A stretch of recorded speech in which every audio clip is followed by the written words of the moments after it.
Hallo liebe Leute, in diesem Video geht es darum, wie Kino Kruppalla bei Markus Lanz Geschichte geschrieben hat.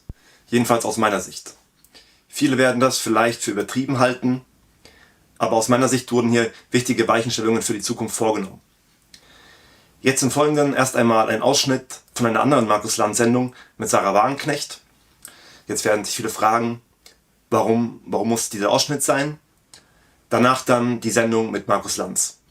Wer Sarah Wagenknecht nicht hören möchte, es ist eine Kapitelfunktion eingebaut. Ihr könnt diesen unangenehmen Teil, den könnt ihr auch überspringen.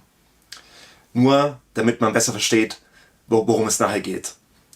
Jetzt die Ausschnitte. Erst kurz Wagenknecht bei Lanz, dann Kruppalla bei Lanz.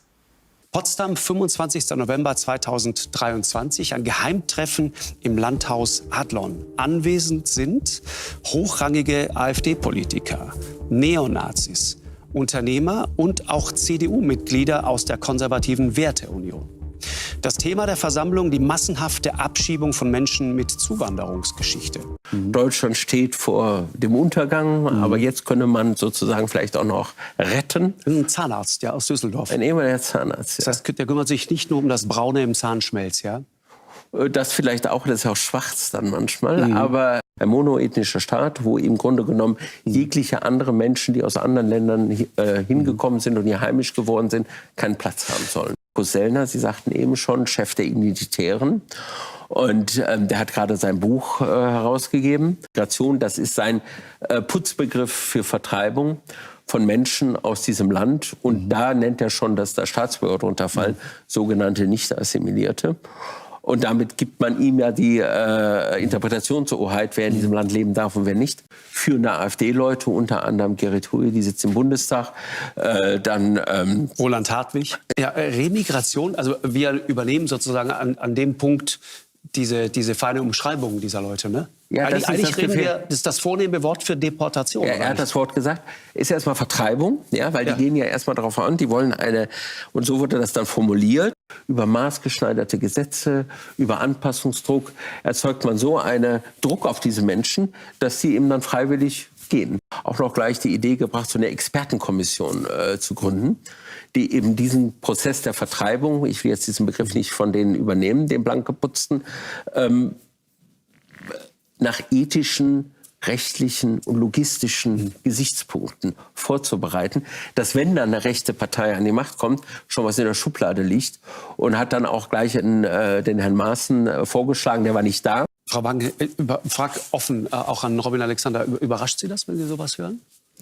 Also ich finde es nicht wirklich überraschend, weil ich meine, dass die AfD eine Partei ist, in der Nazis sind und man sich auch mit Nazis trifft, ist jetzt nicht ganz neu. Also dieser Sellner, der hat ja ein Buch geschrieben. Also das ist Nazi-Ideologie. Das ist richtig düstere, faschistoide Ideologie. Und natürlich, wenn man sich mit solchen Leuten hinsetzt, weiß man, was man tut. Bei dem Sellner ist es was anderes. Der ist ein bekannter Rechter. Und wenn man sich mit dem hinsetzt, ist nun völlig klar, dass man dort also wirklich sich absolut in eine rechte und rechtsradikale Ecke begibt. Ich meine, Herr Höcke ist in etwa so drauf wie Herr Sellner.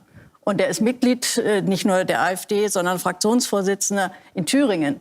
Also das heißt, sie haben ja diese Leute in ihren Reihen. Das ist ja nicht neu. Sie sind so politisch heimatlos, dass sie am Ende so eine Partei trotz der Höckes und trotz der Nazis wählen. Deswegen glaube ich, diese Debatte ist wichtig, die Sie angestoßen haben, um einfach noch mal quasi ins Schaufenster zu stellen, was das für eine Partei ist. Das ist für mich die wichtigere Frage. Wie erreichen wir, dass diese Menschen eine seriöse politische Adresse haben und nicht mehr aus Protest eben diese AfD wählen. Herr Kruppalla, vielleicht die erste Frage an Sie. Was hat Sie heute mehr überrascht oder beschäftigt?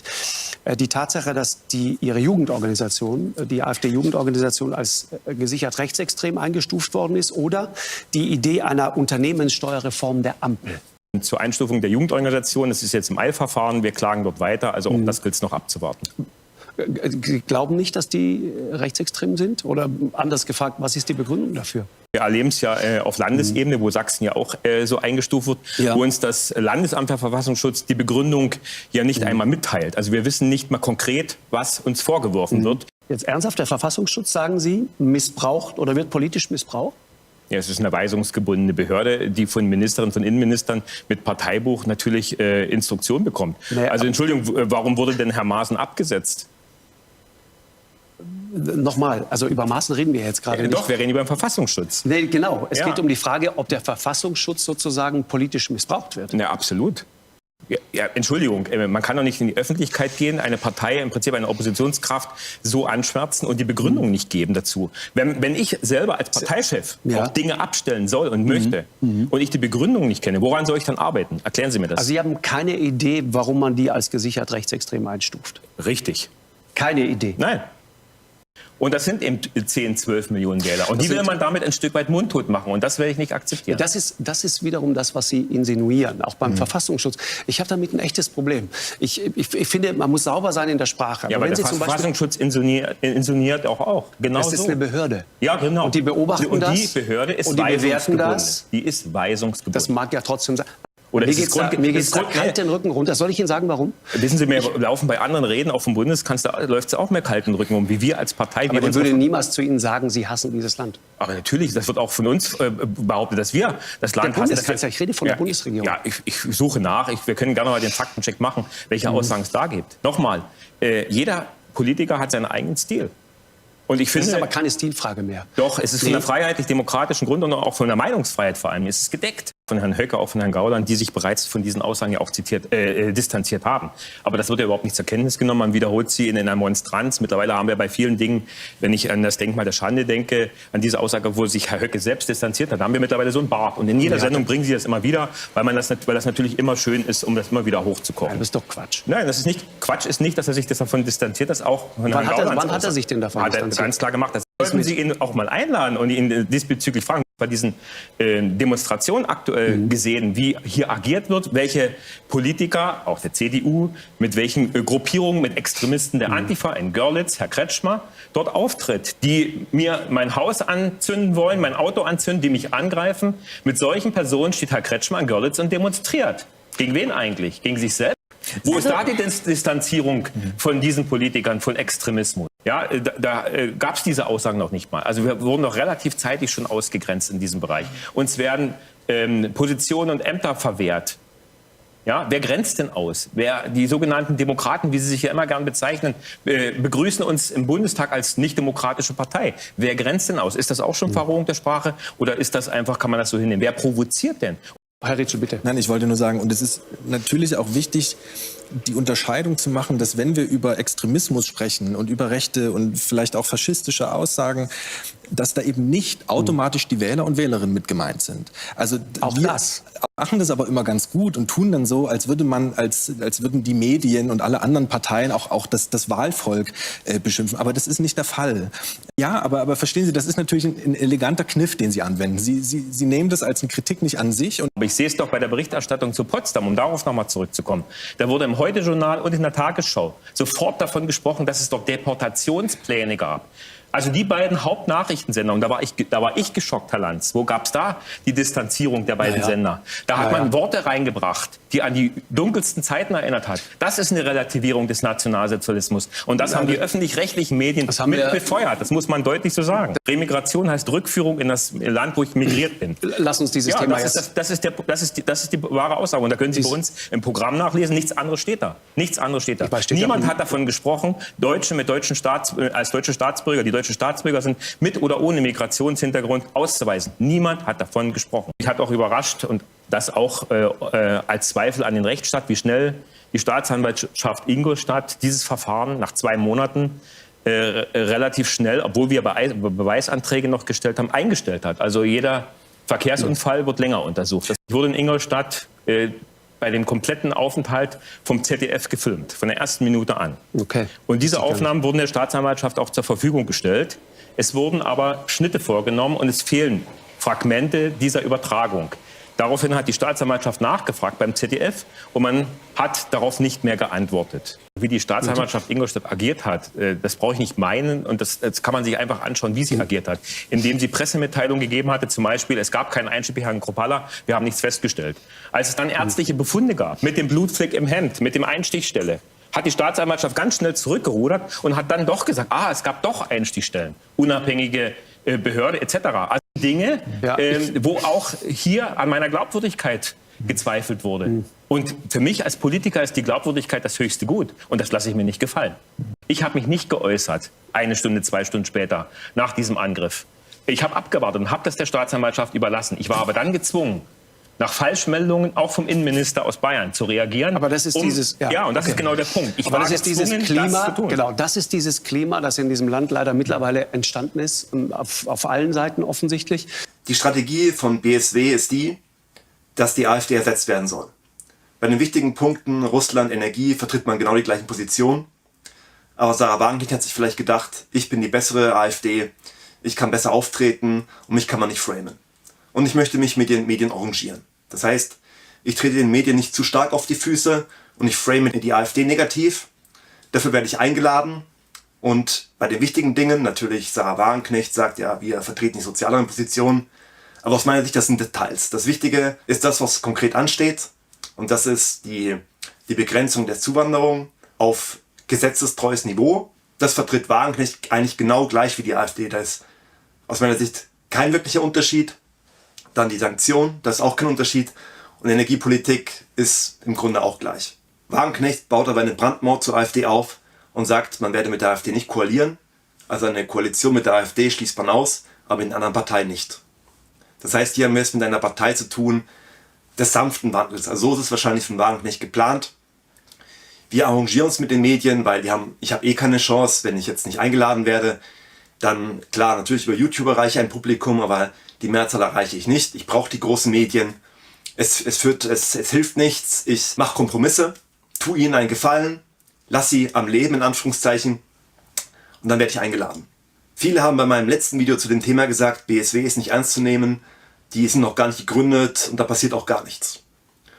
Auf den ersten Blick sieht das auch nicht so schlimm aus. Die AfD ist weiter bei 20%, BSW bei 5 bis 7%. Der Punkt ist jetzt aber der, dass BSW sich genau die Wähler abholt aus den großen Medien, die normalerweise irgendwann zur AfD wechseln würden. Das heißt, wenn jetzt der Wagenknecht-Plan aufgeht, dann bleibt die AfD in ihrer Blase gefangen, bleibt bei 20%, aber die ganzen anderen Wähler, die werden von BSW abgeholt. Also die großen Medien, die bedienen ja die ganzen anderen Wähler. Bei diesen Wählern wird verhindert, dass sie zur AfD gehen. Und das wirkt nachhaltig und dann wächst Wagenknecht immer mehr, macht tolle Auftritte, plötzlich sind sie gleich stark. Und statt das, wenn alles kippt, die ganzen Wähler zur AfD überlaufen, laufen sie zur BSW über. Und über der AfD hängt das Rechtsextremismus-Stigma. Das heißt, es war jetzt ganz wichtig, dass Tino Kupala genau das verhindert. Und der Wagenknecht-Plan ist nicht aufgegangen. Weil Tino Kupala, aufgrund der Größe der AfD, haben sie doch reichweitenstarke Auftritte bekommen. Man muss sich daran erinnern, Maischberger oder vor allen Dingen Markus Lanz, sie erreichen ein Millionenpublikum. Viele Millionen Leute gucken diese Sendung. Wohingegen bei YouTube natürlich jetzt auch viele Leute gucken, aber es doch meistens immer die gleichen sind und es im Hunderttausender-Bereich bleibt. Und nicht selten darüber hinausgeht. Es war jetzt also entscheidend wichtig, dass Tino Kupala das Rechtsextremismus-Stigma vor einem breiten Publikum wirksam abräumt, glaubwürdig abräumt. Und das hat er, aus meiner Sicht ist ihm das gelungen. Zunächst kam der Verfassungsschutz. Tino Kupala hat in der Kürze, und das ist das Entscheidende, alle wichtigen Argumente vorgebracht. Also auch die Argumente, die mir jetzt einfallen würden. Mit Hans-Georg Maaßen. Und es war auffällig, dass Markus Lanz oft eine Themenlenkung betreiben wollte. Weg davon, was Tino Kupala gesagt hat. Also bei Maaßen hat er versucht, so zu tun, als würde es nicht darum gehen.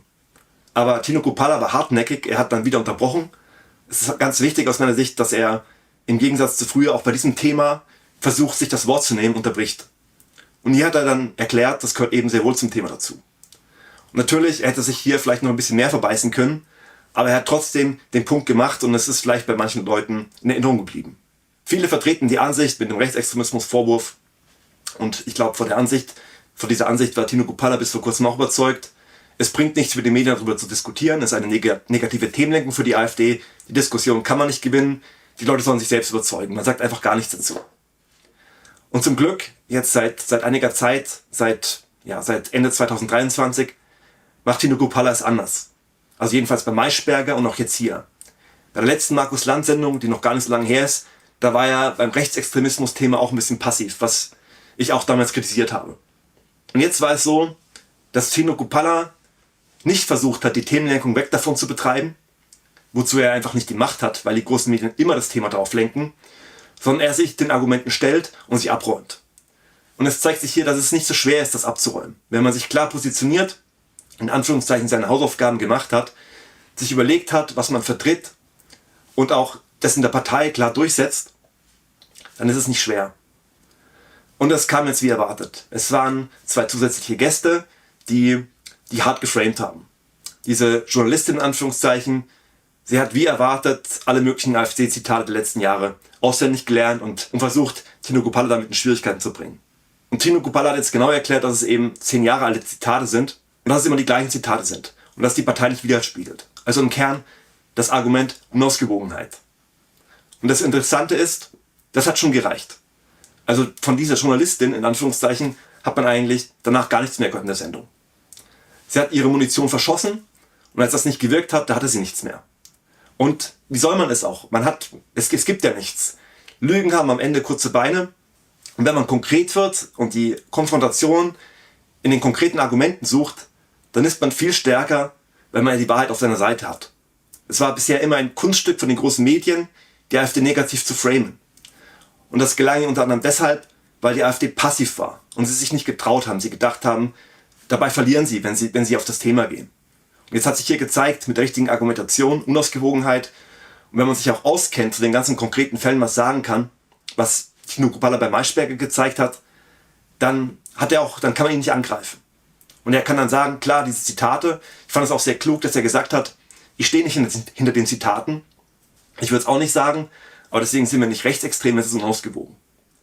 Also hat er es sehr klug gemacht und auch genau richtig gemacht aus meiner Sicht. Und schon beim letzten Video haben ein paar Leute geschrieben, ja, ob ich jetzt ein Kupala-Fanboy bin oder sowas und ich jetzt hier die AfD bejubel und den Auftritt bejubel und sozusagen kritiklos bin. Ihr könnt euch mal gern alte Videos angucken. Und da bin ich mit Tino Kupala sehr hart ins Gericht gegangen und fand ihn ungeeignet als Vorsitzenden. Aus meiner Sicht vor ein paar Jahren, weil ich seine Auftritte so schlecht fand. Aus meiner Sicht hat er sich wirklich verbessert und konnte auch von verschiedenen Strategien von Markus Lanz nicht aus dem Gleis gebracht werden. Markus Lanz hat sich beispielsweise ein Zitat rausgesucht von Weidel, dass die Regierung die Deutschland hassen würde. Und es ist mir schon früher aufgefallen, dass Markus Lanz sich öfters solche Sachen raussucht, die angreifbar sind. Und dieses Zitat ist zumindest teilweise angreifbar. Weil natürlich Claudia Roth oder Robert Habeck, Deutschland ist ein mieses Stück Scheiße und so weiter. Oder ich kann mit Deutschland nichts anfangen. Tatsächlich aber ist bei der Regierung der Punkt ein anderer. Sie richten sich nach den großen Medien aus. SPD und FDP, sie richten ihre Narrative und ihr Regierungshandeln nach den großen Medien aus. Was natürlich verheerend für Deutschland ist, jetzt bei den Russland-Sanktionen, aber früher auch bei der unkontrollierten Massenmigration oder der Energiepolitik. Und aus meiner Sicht, dieses Zitat von Weidel, das beleuchtet das natürlich nicht. Es geht hier nicht um Hass, sondern es geht hier darum, opportunistisch zu sein. Das heißt, Opportunismus wäre eigentlich die richtige Bezeichnung gewesen. Und Markus Lanz hat sich das jetzt rausgegriffen und hat darauf rumgeritten. Und Tino Kupala hat aus meiner Sicht dann auch geschickt festgestellt, das ist von der Meinungsfreiheit gedeckt. Aus meiner Sicht, das war auch die beste Möglichkeit, wie er da reagieren konnte. Er hätte natürlich noch hier die Gelegenheit ergreifen können, hier auch den Opportunismus offenzulegen und eben auch zu beschreiben, dass die anderen Parteien versuchen, nach den Mediennarrativen auszurichten. Das hätte er beschreiben können, wie die Narrative der Medien waren und wie das Regierungshandeln waren. Und dass eigentlich die Regierung, ob CDU, SPD, FDP, sie dem immer gefolgt sind. Also das war eigentlich der Punkt, der mir noch gefehlt hat in der Sendung. Und natürlich, was man natürlich im Nachhinein immer kritisieren kann, was natürlich nicht leicht ist, was er versucht hat, was aber man vielleicht noch hätte besser machen können, dass man Aussagen herausgreift, also zum Beispiel gerade von diesem Schriftsteller, und man sich daran festbeißt. Dieser Schriftsteller hat einen Trick angewendet, er hat immer nett dahergeredet und hat scheinbar positiv Dinge erklärt, dass zum Beispiel die AfD-Wähler, dass sie nicht alle Nazis sind, aber er hat die AfD damit indirekt vollkommen beleidigt. Weil er hat die AfD-Wähler als nicht rechtsextrem teilweise zumindest beschrieben und im Umkehrschluss ist dann natürlich gesagt, dass die AfD rechtsextrem ist. Und er hat also so nett dahergeredet und immer sehr geschickt, aus meiner Sicht, muss man anerkennen, diese ganzen Beleidigungen eingestreut. Und das hätte man noch stärker herausgreifen können aus meiner Sicht. Und da muss man sich diese Aussagen merken und das stellt man dann in den Mittelpunkt. Zum Beispiel hat er auch gesagt, sie unterstellen dem ZDF und der Staatsanwaltschaft parteiisches Verhalten und das würde das Klima vergiften. Man muss auch Markus Lanz zugestehen, aus meiner Sicht, dass Tino Kupala hier umfangreich zu Wort kommen konnte. Und aus meiner Sicht, Tino Kupala hat das wirklich genutzt, und hat auch die Vorgänge von Ingolstadt geschildert. Und hier natürlich, wenn der Schriftsteller oder wenn Markus Lanz, wenn sie versuchen, die Vorgänge in Ingolstadt mit der Bayerischen Staatsanwaltschaft in Ingolstadt, wenn sie versuchen, das zu relativieren und schön zu reden, dann kann natürlich Tino Kruppalla das genau in den Mittelpunkt stellen, aus der Situation heraus und sich daran festbeißen und dabei bleiben. Und natürlich, dann fällt es auch schwer, Markus Lanz und dem Schriftsteller eine Themenlenkung weg davon zu betreiben. Also wie Markus Lanz öfters gesagt hat, darüber möchte er nicht reden, weil Markus Lanz ja selber diesen Punkt gemacht hat. Und da muss er natürlich dazu stehen, was er gesagt hat. Also immer wenn dieser Schriftsteller, wenn Markus Lanz oder diese Journalistin in Anführungszeichen, wenn sie Angriffe fahren gegen die AfD, sie machen sich immer angreifbar. Man hat immer die Gelegenheit, diese Angreifer, das herauszugreifen und zu zerpflücken, in den Mittelpunkt zu stellen. Wobei man natürlich dann sehr reaktionsschnell sein muss und den Moment dann sie festhalten muss.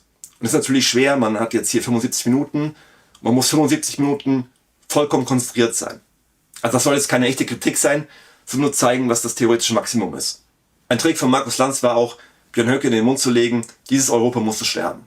Er hat so getan, er wüsste es nicht genau, was Höcke genau gesagt hat, ja irgendwie so, und hat dann EU mit Europa ausgetauscht, heimlich. Und so getan, als wüsste es erst nicht genau. Natürlich hat er das Zitat, das jetzt schon 1000-mal rauf und runter zitiert wurde, natürlich weiß es jeder schon ganz genau. Viele werden sich vielleicht bei Tino Kruppalla daran stören, dass er gesagt hat, ich bin kein Rechter. Aber aus meiner Sicht war das auch sehr klug, weil man sich in Realitäten stellen muss. Und man muss anerkennen, dass es den Linksextremisten gelungen ist, rechts und rechtsextrem zu Synonymen zu machen. Und natürlich kann man sagen, ja, Populismus zum Beispiel, ja, Populismus dem Volk zugewandt ist doch positiv. Und das war damals schon ein Fehler. Natürlich können wir das uminterpretieren, aber das Entscheidende ist natürlich, wie verstehen es die Leute? Und die großen Medien haben lange daran gearbeitet, dass es natürlich ein Negativbegriff ist und es einfach disqualifizierend ist, ein Populist zu sein. Und genauso ist es leider aus meiner Sicht disqualifizierend, ein Rechter zu sein. Also natürlich für uns, oder wir sagen natürlich, ja, natürlich rechts ist legitim und so weiter und so fort, aber das Entscheidende ist, wie verstehen es die Leute? Und hier haben die Linksextremisten es leider geschafft, das so synonym zu machen. Was Tino Kruppalla vielleicht noch hätte anders machen können, sich hätte vorbereiten können, dass man immer noch mehr Konkretes im Kopf hat. Also beispielsweise hat er dann gekontert nach dem Hassenzitat, was die anderen alles sagen.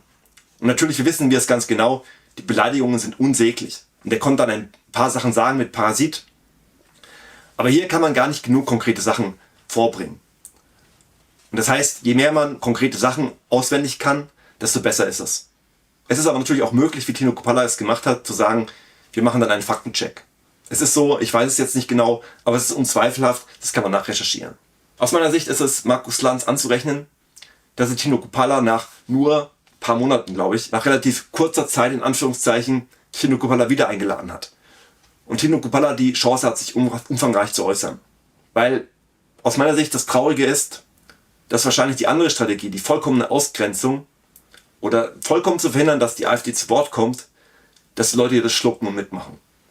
Und natürlich, was Markus Lanz gemacht hat, ist nicht zu entschuldigen, aber dass er jetzt hier Tino Kruppalla hat zu Wort kommen lassen, ihm eine Chance gegeben hat, die Tino Kruppalla genutzt hat, das ist wirklich ein Zeichen von Zivilisiertheit aus meiner Sicht. Warum ist diese Sendung aus meiner Sicht so wichtig? Weil die Konsequenzen, die aus der Sendung hervorgehen, sie sind dramatisch, kann man sagen. Weil durch das Narrativ der Sendung, dass Tino Kruppalla sich hier äußern konnte, sind die Öffentlich-Rechtlichen massiv angezählt.